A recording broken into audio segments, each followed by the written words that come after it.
పనులు పెట్టమని నేను అడగలేదు. నేను కూడా మేమే స్వయంగా వెళ్ళి ఏ పూజకి వెళ్ళినా పూలు పండ్లు నేనే తెచ్చుకుంటా, వేరే వాళ్ళని దేని నేనే మా ఇంట్లో కూడా పోనీ నేనే పోతా. మరి నేను పోయి నేనే బొట్టు పెట్టుకుంటున్నా కొంటా వాళ్ళ దగ్గర. జై శ్రీరామ్ అనిపిస్తే ఇంకా అవసరమైతే రోడ్డు మీదనే ఇదంతా ప్రాసెస్. నిర్మోమాటం 80% ఉన్నాం, 80% మన దేశం, మన నేల, మన భూమి, మనం ఎవరికండి భయపడేది? 110 కోట్లైనా మనం కూడా 30-40 కోట్లు ఉంటాయి, భయపడతామా? అవసరమా కదా? అవునా కాదా? కాబట్టి ఆర్థిక బహిష్కరణ చాలా అవసరం, అత్యవసరం. ఆర్థిక బహిష్కరణ గుర్తుపెట్టుకోండి ఒకటి. రెండవది, 28 నుంచి 36 సంవత్సరాలున్న వయసున్న యూత్ మీరు వినాలి ఈ మాట. ఉంటే మీరు మీ ఇంట్లో ఉంటే వాళ్ళకి చెప్పండి, ఒక పిల్లగాడిని గంటాం లేదా ఓ పిల్లని గంటాం, అన్నాక మా బిల్డింగులు మా ఆస్తి వాళ్ళకి ఇస్తాం, మంచిగా వాళ్ళు మా పిల్లల్ని పెంచడం చాలా ఇబ్బంది అవుతుందండి, ఈ కష్టం అవుతుందండి, కాబట్టి ఒక్కరినే గంటమండి. వద్దండి ఈ మాటలు, ఇక ఆపండి. ఎందుకంటే ఈ ఒక్కరిని గన్నమంటే, ఒకరిని ఇద్దరిని గన్నమంటే ఇంకొక 20 నుంచి 30 సంవత్సరాల్లో వాడు 4గురిని 5గురిని తీస్తుండి బయటికి కంటున్నాడు, ఇష్టమైన కంటున్నాడు.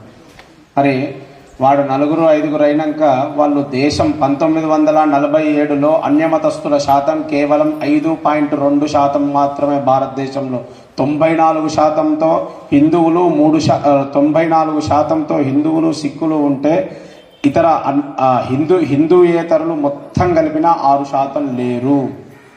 ఈరోజు పరిస్థితి ఎక్కడి దాకా వచ్చింది? 18%.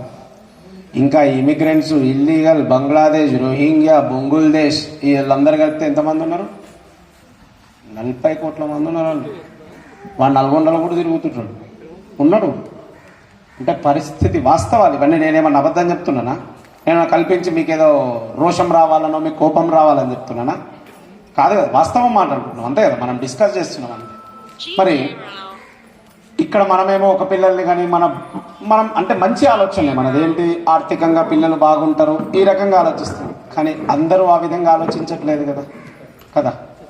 అందుకే రాముడు కూడా, రావణాసురుడు మొదటిసారి ప్రయత్నం చేస్తే ఆలోచన చేద్దాం అనుకుండట. అందుకే వెనక లక్ష్మణుడు చెప్పిండట, ఇక అన్నా ఇక్కడికి వచ్చిన తర్వాత ఆలోచన వద్దే, వేసి పడేసి చూద్దాం తర్వాత అని చెప్పిండట. అంటే నేను మన భాషలో చెప్తున్నా, వాళ్ళు ఇట్లా మాట్లాడుకోరు కానీ. అర్థమైందా? ఇక ఇక్కడ దాకా వచ్చినాక నువ్వు రామ రఘుకుల సోమ అంటే కాదన్నా, రామ రుద్రవీణ కొట్టి పడేసే తర్వాత చూసుకుందామన్నాడట. అవునా? కాబట్టి 60 ఏళ్ళు ఒక తరం నిద్రపోయింది, 60 ఏళ్ళు ఈ దేశం నిద్రపోయింది, హిందువులు నిద్రపోయారు, గుర్తుపెట్టుకోండి. కాబట్టి ఇక మనం మేల్కోవాలి, నిద్ర లేవాలి. ఆర్థిక బహిష్కరణ, వ్యవహారిక బహిష్కరణ, అన్ని రకాలుగా మనం హిందువులకు మాత్రమే మనం సపోర్టుగా, హిందూయేతరులకు కాకుండా హిందువులకు మాత్రమే సపోర్టుగా ఉంటూ అన్ని మతాల్ని విశ్వసిస్తాం అని చెప్పండి అంతే.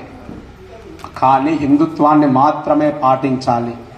లేదండి మాకందరికీ అంది భగవంతుడు ఒకటే, అట్లేముండదండి. ఈ మాట 40 ఏళ్ళ తర్వాత అంటే బంగ్లాదేశ్లో ఎలగొట్టినట్టు మనల్ని కూడా ఎలగొడతారు కాదా? కాబట్టి హైందవతత్వం ప్రతి విషయంలో మీరు ఇది ఎక్కడి నుంచి పూలు పండ్లతో మొదలు పెడితే చివరి స్థాయికి ప్రధానమంత్రిని ఎంచుకునే స్థాయి వరకు కూడా ఇదే అంశాన్ని మనం పరిగణలోకి తీసుకోవాలి. ఇది రాజకీయంగా చెప్పే మాట కాదు, నేనే పార్టీ కాదు, నాకు అవసరం లేదు. లోకా సమస్తా సుఖినో భవంతు, హైందవ జనానాం సుఖజీవన సిద్ధిరస్తు అనే ఒక పండితుణ్ణి నేను. కాబట్టి అందరూ సమానమే. కానీ మన ధర్మాన్ని మనం రక్షించే వాళ్ళను మాత్రమే మనం నాయకులుగా, సేవకులుగా ఎంచుకోవాలి. కాబట్టి ఈ విషయాలన్నీ గమనించండి. ఓకేనా? అందరూ అయిపోయారు కదా? రాజా రామచంద్ర భగవానికి